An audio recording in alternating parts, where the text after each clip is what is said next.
할렐루야 할렐루야 할렐루야 할렐루야 할렐루야 할렐루야 할렐루야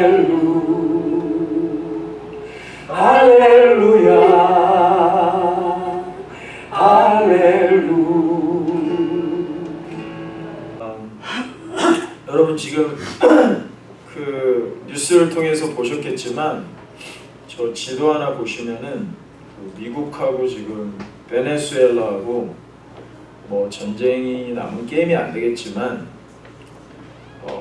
여러분 그거 아세요? 그 2등하고 10등까지 그 전쟁 군사력을 합친 것보다 미국이 더 세대요.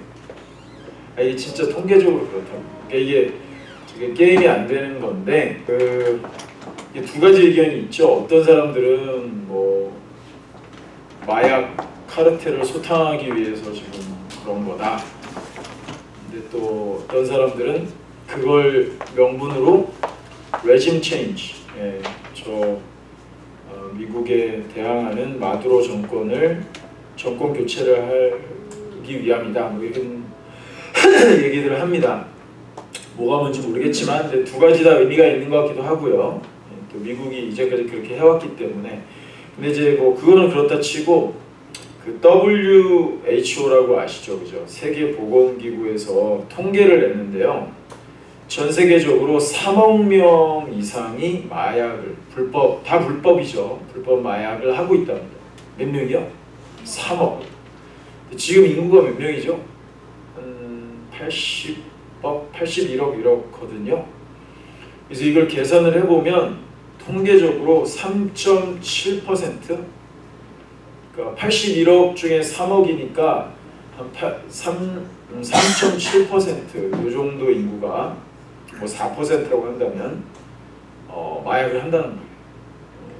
그래서 미국의 경우를 보면은 2024년부터 다행히 이게 하락세를 보인대요. 마약 사용하는 거. 트럼프 정부 들어와서 더 좀 줄어들겠죠. 굉장히 이제 여러모로 안에서도 또 밖으로 못 들어오게 하고 안에서 강력하게 하니까 아마 제 생각에는 좀 더 많이 줄어들 것 같지만 2023년 기준으로 하면요 10만 5천 명이 미국에서 마약 과다 복용으로 죽었답니다. 10만 5천 명. 그래서 인구 10만 명당 31명의 사망률 뭐 이렇게 해당된다 그래요. 그러니까 사실 여러분들 뉴스에서 많이 들으셨죠. 그래서 우리 젊은이들이 특별히 이 펜타닐 이거 때문에 젊은 사람들이 죽는 사망률 중에 제일 높은 사망률이 펜타닐 때문이라는 거잖아요. 그래서 이제 트럼프 대통령이 이거 못 들어오게 막아야 된다. 이거 때문에 이제 중국하고도 또 남미, 특별히 베네수엘라, 콜롬비아 이렇게 하여튼 엄청난 지금 뭐 전쟁이죠, 전쟁 하고 있고 거기에는 물론 경제적인 요소도 들어가 있죠. 다 복합적으로. 근데 이제 이 마약 관련만 보면 상당히 심각한 건 사실입니다. 그래서 지금은 뭐 우리 귀에 익숙한 거 아시잖아요. 코카인, 뭐 필로폰, 대마초, 헤로인 이런 거는 상대가 안 된다는 거예요. 이 펜타닐은 이 합성 마약인데 너무너무 위험하고 조금만 먹어도 치명적으로 죽을 수 있다는 거예요. 이거는 진짜 너무너무 마약이다. 다른 것도 마약이지만 이거는 젊은 사람들을 다 죽이는 거기 때문에 정말 심각하고 그런 거라는 거죠. 그래서 사람을 죽이게 만드는 것도 그렇지만은 더 넓게는 이 마약을 주로 범죄 조직들이 이걸 팔아가지고 악의 세력들이 확장이 되는 자금을, 돈이 없으면은 전쟁도 못하고 비즈니스도 못하잖아요. 그러니까 이게 세계 최고의 비즈니스래요. 세계 최고의 비즈니스. 그러니까 돈을 적게 들이고 어마어마한 돈을 버는 거예요. 네. 그래서 참 이 악한 조직이 확장하는데 재정적인 밑받침이 되는 게 이거고요. 그리고 이게 테러 집단하고 또 연결이 돼 있어요. 테러하는 애들이 돈이 어디 있겠어요? 이런 거 팔아서 자금을 가지고 무기 사고 조직 늘리고. 그러니까 이게 마약이 악의 축을 확장시키는 보그머니 되는 거예요. 단지 뭐 사람들한테 마약 중독시켜서 죽이고 이런 문제가 아니라 전 세계의 악이 퍼지게 만드는 금고 역할을 하는 게 이게 바로 마약이란 그러니까 돈이에요. 이렇게. 그래서 참 가정도 파괴되고 우리가 주변에서 보지 않습니까, 그죠? 정신질환에 이게 또 성적인 문제랑 또 관련이 있어요, 이게. 그래서 성적인 전염병도 퍼뜨리고. 그리고 제가 우버하면서 LA의 높은 그 공무원 백인 한 분 만났는데 뭐 텍스 얘기하다가 아니 근데 우리 텍스 이렇게 많이 내고 캘리포니아 이렇게 부자인데 왜 이렇게 돈이 없냐. 이분이 그러면 돈이 텍스가 어디에 제일 많이 들어갑니까? 그랬더니 두 군데 제일 많이 들어간대요. 하나는 부모 없는 아이들, 홈리스 아이들 피딩하는 데 돈이 많이 들어가고요. 또 하나는 홈리스들 갱생시키는 데 돈이 제일 많이 들어가요. 그래서 제가 그랬어요. 그러면 아니 홈리스는 뭐 때문에 이렇게 되는 겁니까? 이렇게 물어봤더니 definitely 마약이 정신질환이라는 홈리스 대부분은 아주 많은 경우에 있어서 갱생이 될 수밖에 없대요. 왜냐하면 나라에서 돈을 그렇게 들여가지고 쉘터 만들고 다 해주는데 갱생이 안 돼. 안 되는 사람들의 대부분은 마약 때문이라는 거죠. 그래 돈이 계속 들어가는 게 거기다. 그러니까 우리가 낸 텍스가 거기에 엄청나게 들어가는 거예요. 마약 중독자들 갱생시키는. 그러니까 이게 사회적인 문제가 되고 우리와 직접적인 관련이 되는 거예요. 여러분들이 돈 열심히 벌어서 내는 텍스가 우리에게 복지로 돌아오고 사회가 좋아지는 데 들어와야 되는데 그게 다 대부분 그 사람들한테 들어가야 되니까 이게 마약이 없어지고 마약 중독자가 줄어들면 혜택이 우리한테 돌아오는 거예요. 이게 참 반드시 해결해야 될 문제이긴 한데 어려운 거지. 왜? 중독 때문에. 그리고 돈 때문에. 이 돈이라는 게 참 좋은 때도 있는데 이렇게 안 좋은 면이 또 동전의 앞뒷면처럼 있는 거죠. 여러분 그런데 이제 이거는 약간 좀 표피적인 문제고 우리는 지금 이제 영적인 문제, 조금 더 깊이 있는 신앙적인 문제를 생각할 때 이 마약 중독, 마약이 가장 인간에게 해로운 거는 영혼을 해친다는 거예요. 여러분 마약 중독자가 하나님하고 제대로 된 관계를 맺을 수 있겠습니까? 아니 가정도 파괴되고 자기 인생도 다 파괴되고 사람과의 관계가 다 깨지는데 어떻게 하나님과 영적인 관계를 할 수 있겠냐는 거예요. 이건 진짜 마약이에요. 사단의 놀라운 강력한 무기입니다. 악한 그리고 인간을 망가뜨리는 세계를 망가뜨리는 정말 악의 축으로 사용되는 하나의 물질이에요. 정말 심각한 겁니다. 그래서 우리 그리스도인들에게는 하나님과의 인격적인 관계를 도저히 맺게 할 수 없는 너무나 위험한 물질이고 이것뿐 아니라 우리가 주변에서 이렇게 보는 뭐 도박 중독이랄지, 그렇죠? 또 포르노 중독이랄지, 돈 중독도 있어요. 쇼핑 중독. 그러니까 요즘에 뭐 도파민 중독 이런 얘기 하잖아요. 그래서 쇼츠 같은 거 제발 보지 말라고 얘기하더라고요. 그걸 너무 많이 보면은 쉽게 어떤 것을 보상받는 회로가 작동이 돼가지고 좀 어렵게 해서 보상받는 게 대부분은 좋은 거거든요. 예를 들면 책을 읽으면서 독서를 한다든지 이거는 좀 시간도 많이 걸리고 뇌도 많이 움직여야 되고 그 다음에 운동을 열심히 하면 힘들지만 운동하고 난 다음에 우리에게 좋은 보상이 오잖아요. 그죠? 그런 시간을 좀 드리고 우리가 힘들게 해서 받는 보상을 받을 때 인간은 건강한 건데, 이 도파민 중독이라는 말, 뭐 이렇게 쇼츠 같은 거 보고 유튜브 많이 보고 이렇게 짧게 나는 아무것도 안 하고 그냥 누워서 이거 손만 올리면 나에게 만족을 주는, 쉽게 얻는 만족에 중독이 되면 어려운 걸 하기 싫어한다는 거예요. 운동해야 되는데 그냥 누워가지고 어디 좀 여행도 좀 가고 몸이 움직여서 피곤하지만 조금 더 인간에게 유익한 활동을 하는 대신 쉽게 보상을 받는 걸 택하는 거예요. 그런 것들이 대부분 중독을 유발한다는 거죠. 안 좋은 면. 그래서 여러분, 이런 것들이 만약에 우리에게 있다면, 제가 오늘 왜 이 말씀을 길게 드리냐면, 지금 우리가 바벨론 포로로 잡혀갈 일은 없을 거 아니에요. 이 시대에 아무리 전쟁을 한다 그래도 어떤 나쁜 나라도 자기가 전쟁에서 이긴 사람들을 끌어다가 자기 나라로 잡혀가는 포로 이런 거 없을 거 아니에요. 있어요, 이제는. 그러니까 이런 거는 성경 배경으로 보자면 우리에게 일어나기 어려운 일이에요. 사실 바벨론 포로라는 건. 근데 제가 설교를 준비하면서 꼭 물리적으로 우리 육체가 어떤 나라에게 침범을 당해서 포로로 끌려가는 이런 컨텍스트잖아요, 지금 성경이. 그러니까 이런 컨텍스트를 읽으면 우리는 지금 이거를 어떻게 적용을 해야 되지? 이런 어려움이 있지 않아요. 그래서 제가 한번 묵상을 해본 거예요.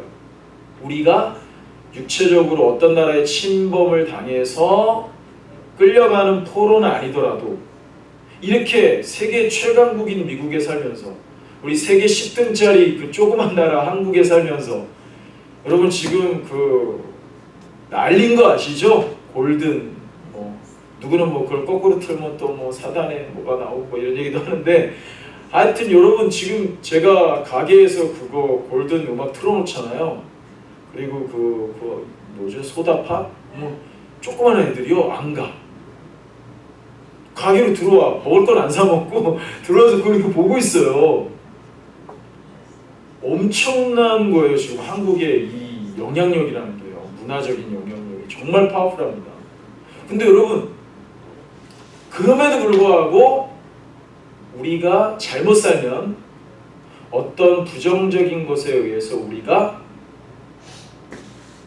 포로가 될 수 있다는 거죠. So we can captivate by negative things like addiction, kind of addiction. 근데 여러분, 그런 거 여러분들 혹시 있으십니까? 있을 수 있습니다. 우리가 오래된 어떤 습관들, 지금 우리가 제일 조심해야 될 거는 쇼츠인 것 같아요. 쇼츠. 너무 많이 봐서 이게 습관화되는 거는 안 좋습니다. 그리고 굉장히 간편한 인스턴트에 이렇게 절여진 거, 이런 것도 우리 몸에 안 좋고, 하여튼 우리가 좋은 나라, 부자인 나라, 잘 사는 나라에 살면서 오히려 영적으로는 우리가 바벨론 포로와 같은 부정적인 영향을 받을 가능성이 없지 않다. 그래서 굉장히 주의해야 되겠다. 여러분, 이런 거를 성경적인 용어로 말하자면요, 우리를 바벨론 포로화 시키는 영적으로 세 가지 요소는, 굉장히 중요한 요소는 육신의 정욕, 안목의 정욕, 이생의 자랑. 이 안목의 정욕에 해당하는 게 요즘 의사들이 많이 경고하고 있는 도파민 중독, 쇼츠 중독, 유튜브 중독, 이렇게 생각하시면 될 것 같아요. 육신의 정욕. 우리 에스겔서 읽으면서 성적인 부분에 대해서, 물론 표현이 그렇지만 우상 숭배하는 것을 행음했다 이런 표현도 나오지만, 실제로 관계하지 말아야 될 관계를 하는 이런 내용도 거기에 많이 들어있는 겁니다. 그래서 육신의 정욕, 안목의 정욕, 이생의 자랑. 저는 생리적으로요, 제가 중학교 때 저랑 가장 친한 친구랑 주먹질을 하기 전까지 간 적이 있었는데, 이렇게 자랑질을 하는지 말이죠. 이놈의 자식. 이렇게 자랑할 것도 별로 없거든요. 저보다 못생겼고 키도 저만하고 초등학교 때 뭐 스케이트 대회 나가서 나보다 내가 원래 1등 했어야 되는데 걔가 1등 하긴 했지만 이렇게 자랑질을 해. 그래서 그래서 싸우려다 말았어요. 저는 생리적으로 그렇게 막 그렇게 자랑하는 걸 싫어하는데 가끔 아내가 당신도 해. 네. 뭐 자랑할 게 있어야 자랑을 하죠. 근데 여러분 생각해 보세요. 돈 많은 사람, 학벌 좋은 사람, 가문 좋은 사람 얼마나 자랑할 게 많겠어요. 그것도 사실은 우리를 교만하게 만들고 우리를 하나님과의 관계에 해롭게 만드는 요소일 수 있다는 거예요. 자만한 거, 교만한 거. 그게 이생의 자랑이죠. 여러분 바로 그런 거에 의해서 우리 컨텍스트에서 오늘 성경을 보면서 어떻게 하나님께서 말씀하셨는지를 듣고 어떻게 하면 이 시대의 바벨론 포로가 되지 않을 수 있을까? 혹은 됐다 하더라도 그런 중독이나 그런 잘못된 습속이나 하나님과의 관계에 해로운 것들을 우리가 갖고 있다고 할지라도 어떻게 그 포로 생활에서 이제 풀려날 건가? 정상적인 생활을 할 건가? 그거를 우리가 한번 오늘 말씀을 통해서 이해했으면 좋겠습니다. 그러면 그거 전에 이제 본문을 읽었으니까 우리 성경 내용으로 성경 컨텍스트로 한번 가보면 여러분 이 에스겔서에서 하나 좀 넘겨주시면 제가 요약을 해봤어요. 크게 두 가지 덩어리인데 크게 첫 번째는 하나님의 뜻이 에스겔 선지자를 통해서 이 컨텍스트에서 에스겔 시대 때 그러니까 예수님 오시기 전 한 500년 전쯤 그러니까 지금부터 한 3000년 전 그러니까 굉장히 먼 고대 시대예요. 그러니까 이제 성경을 읽기가 어려워요 우리는 사실. 왜냐하면 시대가 너무 큰 차이가 나기 때문에 좀 최대한 이해해 보려고 하는 거죠. 원리는 똑같으니까. 그래서 가보면 오늘 우리가 읽은 본문 포함해서 에스겔 전체에서 하나님의 뜻이 두 개 이해하셨어요 여러분 성경 읽으면서? 첫 번째는 뭐죠? 저기 나와 있는 것처럼 하나님께서 유다 백성들이 지은 죄가 너무나 명확하기 때문에 내가 너희를 심판할 거다. 이거 확정이에요. 컨펌이에요. 그리고 너희는 바벨론 포로로 끌려가서 70년 동안 거기서 포로 생활을 해야 돼. 이게 하나님의 뜻이에요. 변경이 안 돼요. 이미 예레미야를 통해서 선언이 됐단 말이에요. 왜? 두 번째는 뭐죠? 하나님의 뜻이 너네는 너네가 지은 죄 때문에 이 형벌을 받는 거야. 그러니까 달게 받아라. 그게 너희한테 유익해. 이거예요. 확정이에요. 너희가 죄를 지었기 때문에 70년 동안 바벨론에 끌려가서 포로 생활을 하면서 거기서 깨닫고 거기서 변화되고 거기서 내가 계획한 것을 70년 동안 너희는 살아야 돼. 이게 하나님의 뜻이에요. 이게 예레미야와 에스겔에 나타나 있는 하나님의 전체적인 뜻이에요. 자, 그러면 첫째로 하나님께서 이 유다 백성들을 심판하시고 바벨론 포로로 잡혀가는 게 하나님의 뜻인데 이유가 뭐죠? 간단해요. 우리 성경 읽었지만 이스라엘 백성들은 뭐라고 핑계댔죠? 이거 하나님 탓입니다. 이거 저 사람 탓이에요. 핑계를 댔어요. 근데 하나님은 뭐라 그랬어요? 아니다. 너네가 심판을 받고 나의 벌을 받아서 바벨론 포로로 끌려가야 되는 이유는 너희 한 사람 한 사람 한 사람 한 사람이 죄를 범했기 때문이야. 그 죄의 내용은 뭐였죠? 단 두 가지입니다. 너무나 명확해요. 하나는 우상숭배. 너희가 날 버렸다. 너의 남편인 나를 버리고 다른 남자들이랑 가서 잤다. 이런 비유죠. 영적 간음. 너희는 내가 마음에 없어. 여러분 이거 하나님이 하시는 말씀이라 생각하고 여러분들에게 대입해 보세요. 우리 집에 우상을 갖다 놓고 우상단지에 절하는 우리들은 아니잖아요. 어디 산당에 가서 뭐 제사 모시고 우상한테 절하고 있는 분 여기 없죠? 그 말이 아니잖아요. 오늘 하나님의 음성은 내가 너희의 마음에 있냐? 너는 정말 나를 하나님으로 생각하니? 너는 나만 사랑하니? 내가 너의 창조주고 내가 너를 구원한 자고 내가 너의 유일한 참 하나님인 것을 너는 인정해? 이걸 물어보시는 거예요. 좀 추우세요? 네. 그리고 두 번째는 뭐였죠? 사회적 불의. 네. 가난한 사람, 고아와 과부를 하나님이 돌보라 그랬는데 체리티를 안 해. 여러분 이거 큰 죄입니다. 네. 그리고 재판을 어긋나게 지금 한국도 난리죠.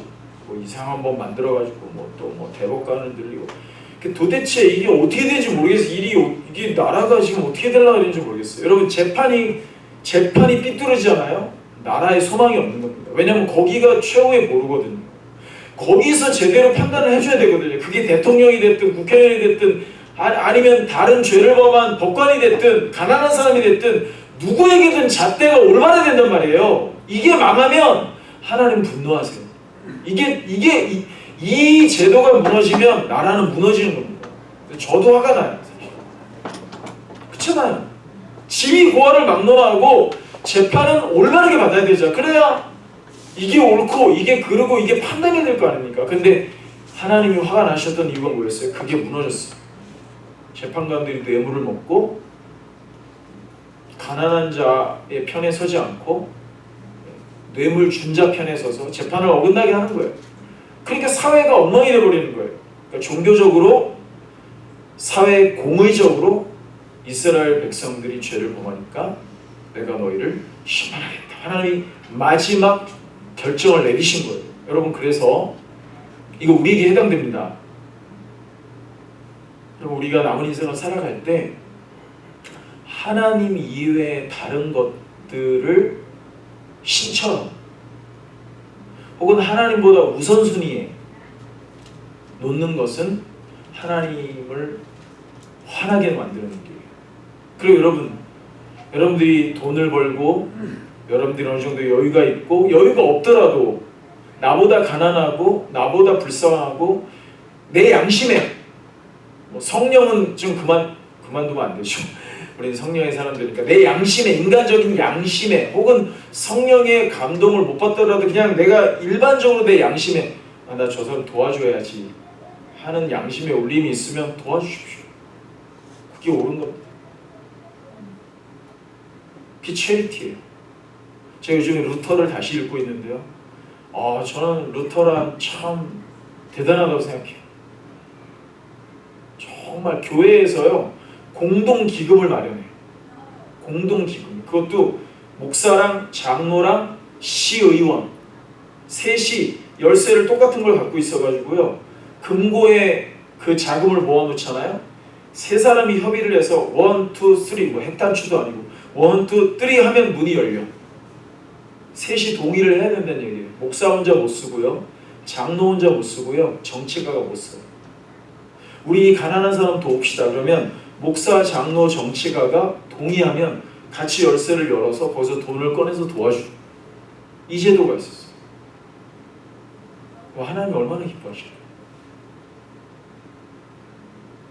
여러분 바로 하나님을 경외하고 하나님을 사랑하고 이웃을 사랑하는 거예요. 이걸 하면 하나님은 복을 줍니다. 이걸 안 하면 혹은 이걸 적극적으로 어기면 어떻게 되는 거죠? 포로로 끌려가는 거예요. 바벨론 포로로 끌려가는 거예요. 여러분 우리의 지금의 삶이 혹시 곤고하고 괴롭고 힘들고 어렵고 뭔가 좀 안 되고 이렇다면 우리가 겸손하게 이 두 가지 요소를 한번 생각해 봐야 돼요. 내가 정말 하나님을 경외하고 있는가? 내가 주변을 돌아보면서 나도 돈이 없고 나도 절절절 매지만 그러나 나보다 더 불쌍하고 나보다 더 연약한 사람은 꼭 돈 문제가 아니라 내가 그들을 케어하고 있는가? 좀 남들을 돌아보고 있는가? 이 시대에 하나님이 그걸 기뻐하신다는 거죠. 여러분 바로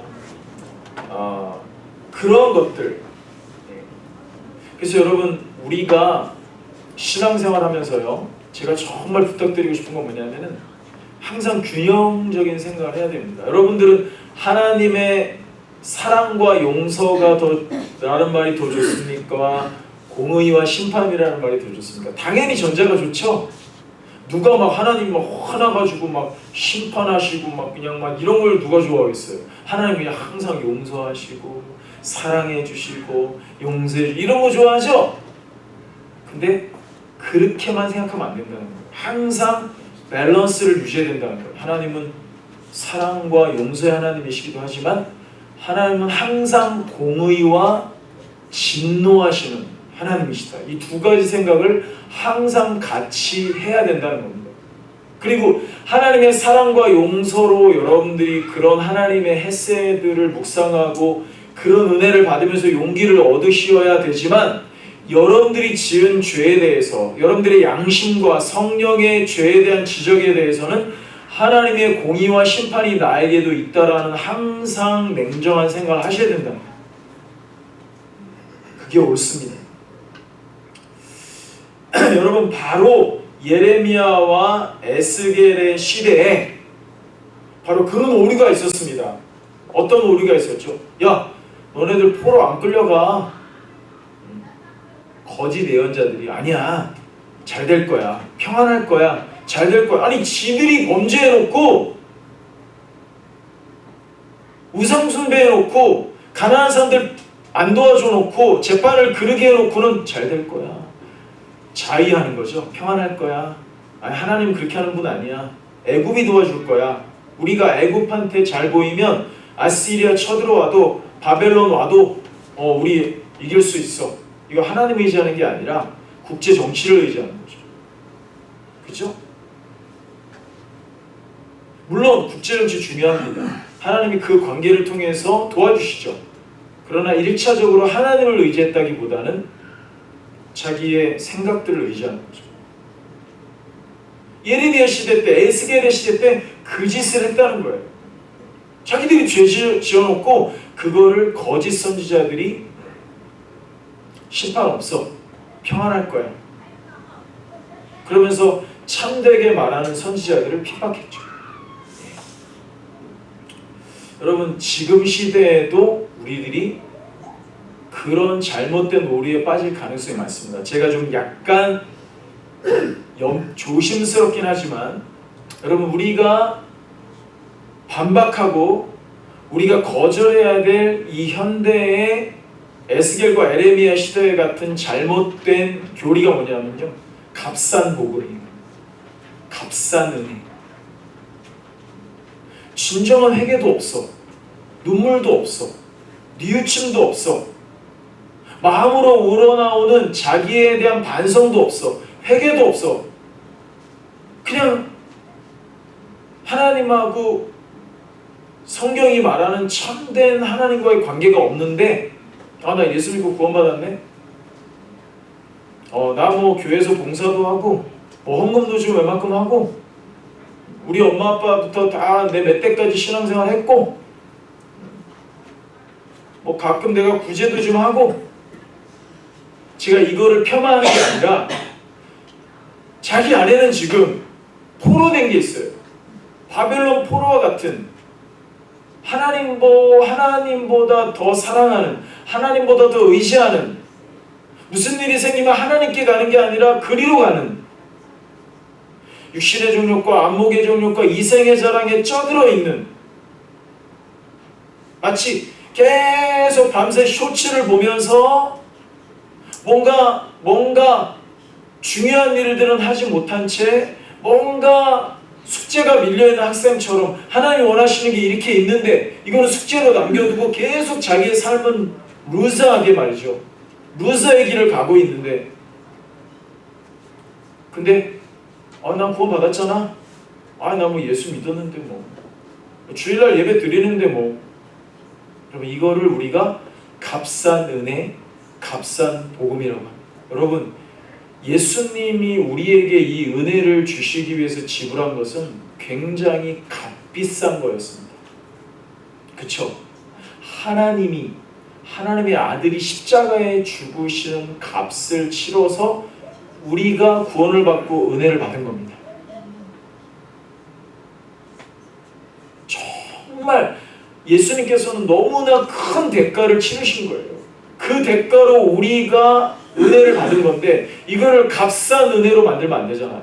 값싼 복음으로 만들면 안 되지 않습니까?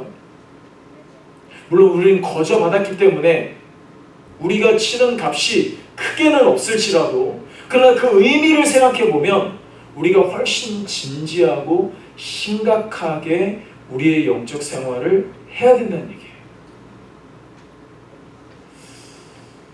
여러분, 이 시대의 또 하나의 잘못된 이 교회의 약간 균형을 잃은 거는 뭐냐면요, 너무 복음을 강조하는 거예요. 저는 복음이란 말을 되게 좋아합니다만 이 말을 하는 이유는 뭐냐면요, 우리가 예수를 믿고 복음을 받아들이고 은혜를 받은 다음에는요, 그 다음 우리가 살아가는 삶은요 굉장히 치열합니다. 그리고 하나님은 우리들에게 값비싼 대가를 치르는 삶을 원하세요. 사실 그게 무슨 삶이죠? 내가 십자가를 지는 삶. 여러분, 우리가 죄인이었을 때, 하나님을 몰랐을 때는요, 우리가 그 구원의 은혜를 받는 거는 그냥 거저 받는 거예요. 그죠? 우리가 느낄 땐 굉장히 값싼 것처럼 느껴지는 거란 말이에요. 그런데 우리가 그 복음의 의미를 깨닫고 십자가가 얼마나 값지고 십자가가 얼마나 하나님의 아들이 죽으실 만큼 값비싼 은혜라는 것을 내가 깨닫고 복음의 깊이를 알면 우리는 삶이 어떻게 되죠? 나도 예수님처럼 내 십자가를 지고 하나님이 내게 원하시는 사명의 길을 가야 된다라고 하는 게 맞아요. 그래서 그리스도인의 삶은 사실은 가벼운 삶은 아닙니다. 근데 제가 여러분들에게 약간 주의를 당부하는 건 뭐냐면은, 예수를 믿고 복음을 받아들이고 난 다음의 삶은요 치열해요. 피 흘리기까지 싸우는 삶이에요. 내가 해야 될 일이 많아. 근데 어떤 극단적인 무브먼트가 하나가 뭐냐면, 그런 거, 야 뭐 그래, 예수님이 너 이미 다 구원해 줬어. 너 더 이상 회개할 거 없어. 믿기만 하면 돼. 복음을 선포하면 돼. 그럼 이거는 저는 거절합니다. 거부합니다. 이거는 균형을 잃은 거예요. 다 복음이야. 말만 하면 복음이야. 근데 제가 느끼기에는 너무 기울어져 있다. 성경은요, 복음도 말하지만 하나님이 값없이 주는 은혜도 말하지만 너희가 죽을 때까지 피 흘리기까지 싸워라. 우리가 철로역정 읽을 거거든요. 그러면 철로역정 필요 없어요. 그 크리스찬의 요단강을 건너기까지 그 피곤하고 그 필그림으로서의 투쟁하는 삶이 뭐가 필요해요? 근데 성경은 두 개를 다 말해요. 우리가 막 싸우다가 지치고 힘들 때 복음을 생각하는 거예요. 그렇다. 하나님이 내게 아들을 주셨지, 성령을 주셨지, 용기를 얻는 거죠. 그리고는 선포만 하면 끝나는 게 아니라 내가 싸워야 되는 거예요. 내가 해야 되는 거예요. 내가 쇼츠를 중독됐어. 그러면 내가 피 흘리기까지 아니다. 아니야. 이렇게 사는 건 아니야. 내가 운동도 해야 되고 다이어트도 해야 되고 책도 좀 읽어야 되고 내가 힘들게 뭔가 땀을 흘려서 얻는 유익한 것들이 많은데 내가 침대에 누워가지고 몇 시간 동안 이걸 보면서 내가 이 도파민에 중독돼가지고 내 몸과 내 마음을 어렵게 만드는 이것들은 나는 하지 말아야 돼. 고개를 흔들고 손을 자르는 마음으로. 예수님이 그랬잖아요. 야, 너 두 눈을 가지고 너 범죄, 눈 하나 뽑아. 네 손이 범죄, 손을 잘라. 이거 진짜 그렇게 하라는 거 아니잖아요. 그럼 여기 다 애꾸랑 손 하나 없는 사람만 모여야 돼 여기. 그렇게 하는 게 아니라 그만큼 잘라내고 뽑아내고. 이게 얼마나 무서운 얘기예요. 우리가 싸워야 된다, 그 말씀이에요.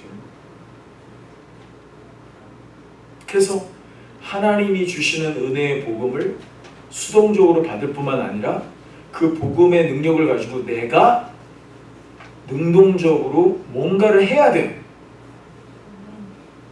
그럼 이게 균형 잡힌 성경의 지식입니다. 여러분, 또 어떤 잘못된 부흥사꾼들은 이렇게 얘기하죠. 야, 너 이렇게 헌금하면 자녀도 잘 되고 너도 잘 되고 비즈니스 잘 될 거야.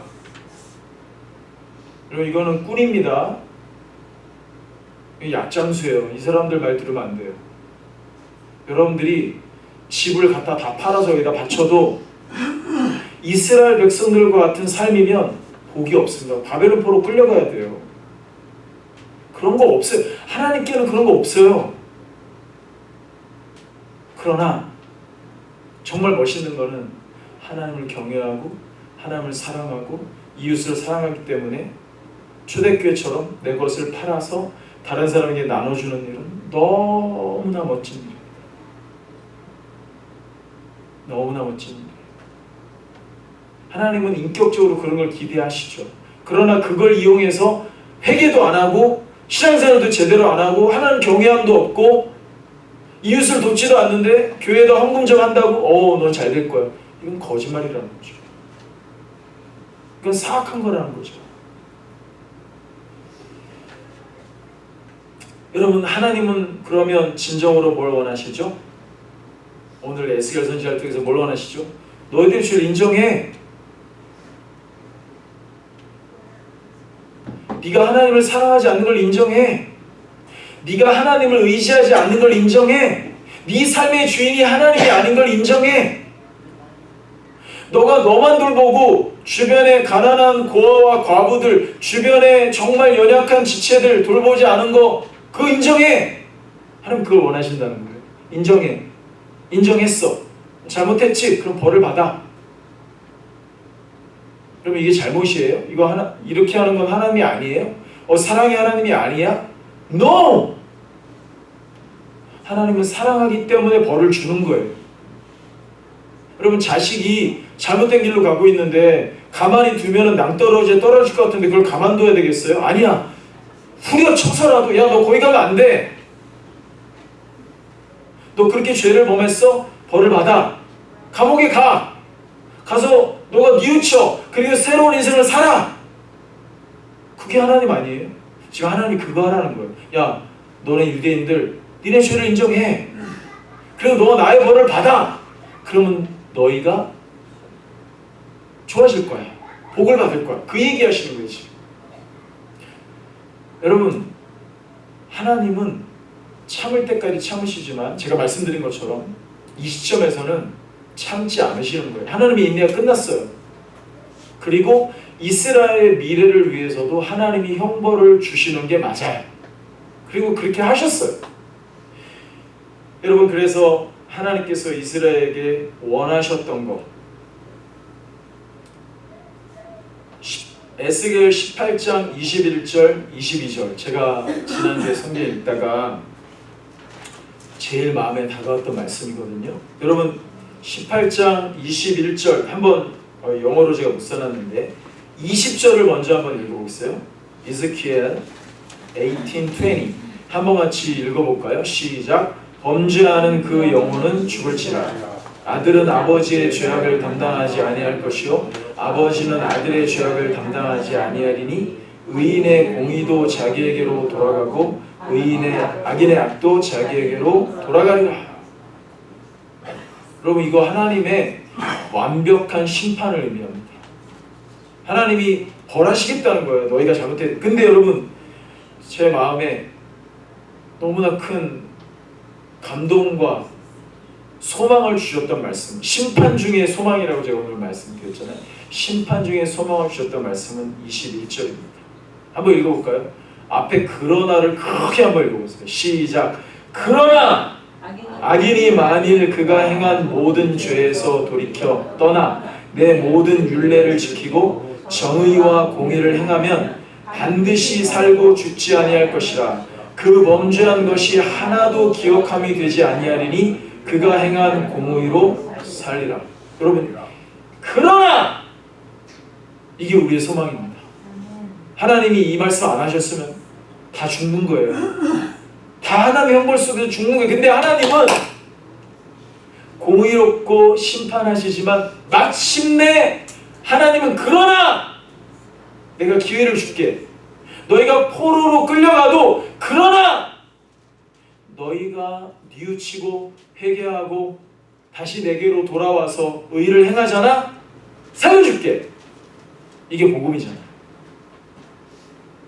여러분, 이 약속을 영원히 개런티하신 하나님의, 루터의 말대로 표현하자면 하나님의 낯선 행동이 뭐죠? 십자가. 루터가 그렇게 표현했어요. 하나님의 낯선 행위다. 어떻게 하나님이 사람이 돼서 어떻게 하나님이 십자가에서 죽으실 수 있냐는, 이건 굉장히 낯선 거라는 거예요.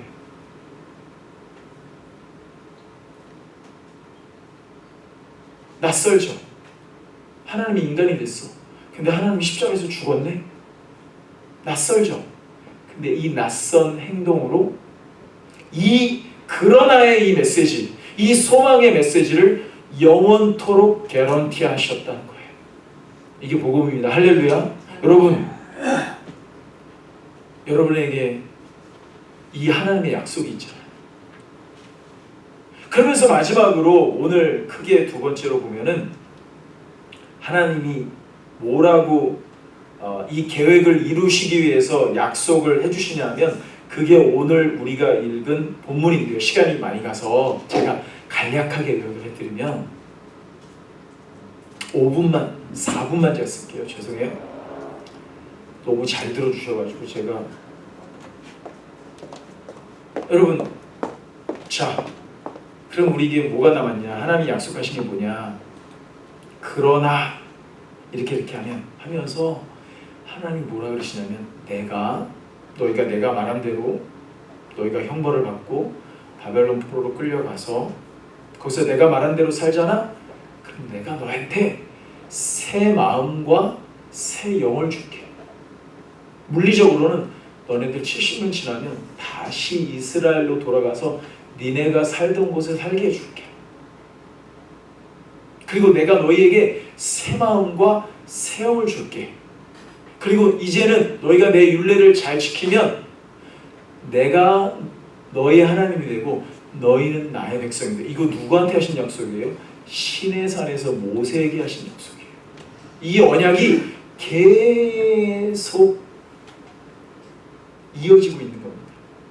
그래서 오늘 하나님이 우리에게 주시는 가장 중요한 메시지는 뭐냐면요, 여러분들이 뭘 잘못하고 있어요. 뭐에 중독돼 있어요. 그래서 하나님이 하지 말라는 걸 하고 있어요. 하라는 걸 안 하고 있어요. 오케이. 그러면 그걸 하고 있다면 여러분들의 삶은 지금 곤고할 거예요. 이미 하나님의 벌이, 하나님의 심판이 놓여있기 때문에 여러분들은 곤고하실 거예요. 영적으로 곤고하실 거예요. 어쩌면 물질적으로 궁핍할 수도 있어요. 어떤 마음이 괴로울 수도 있어요. 뭐가 잘 안 될 수도 있어요. 행복하지 않을 수 있어요. 좋다 이거예요. 오늘 메시지 뭐냐면, 그러면 너희가 그러나 너희의 마음을 돌이켜라. 내가 너희에게 낯선 일을 행하지 않았니?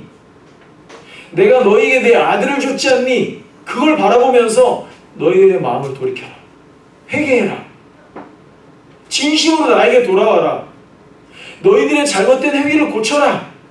그러면 내가 너희에게 새로운 마음을 줄게. 성령을 부어줄게. 잘 안 됐던 것도 되게 해줄게. 내가 너의 하나님이 되고 너는 나의 백성이 되게 해줄게. 여러분, 이 약속은 영원합니다. 이 원리는. 그러면 마지막으로 어떻게 하면 우리가 새 마음과 새 영을 하나님께로부터 받고 우리의 지금의 상태에서 변화된 삶으로 나아갈 수 있을까? 제가 두 가지만 말씀드릴게요. 첫 번째, 한번 여러분, 우리가 몸이 안 좋으면 뭐 내시경도 하고 CT도 찍고 MRI도 찍잖아요. 여러분, 똑같아요. 지금 이 시대가 우리에게 정말 해로운 거 한 가지 뭐냐면은 나를 정직하게 바라보게 하는 거를 참 힘들게 하는 시대예요.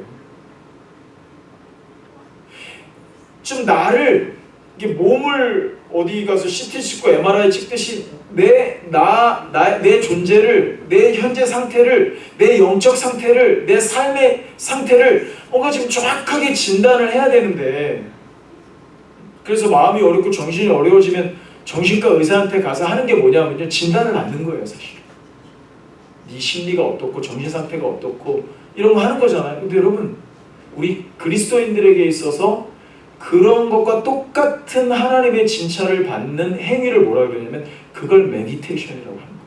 그게 기도예요. 여러분, 그래서 제 말씀을 믿으세요.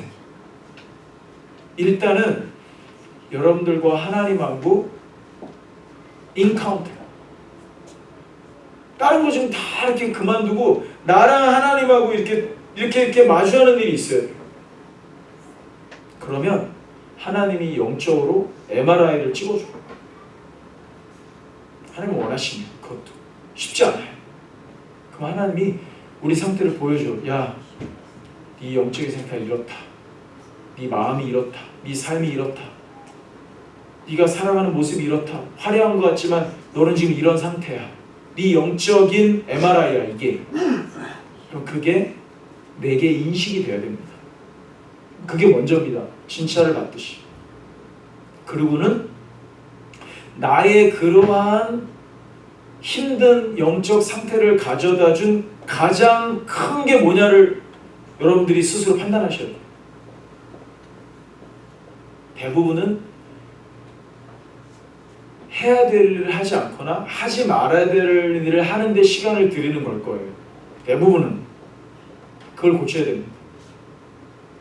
해야 될 거를 하는 시간을 확보하고 하지 말아야 될 거를 끊어내서 시간을 확보하는 이 일을 하지 않는 한 삶의 변화는 없습니다.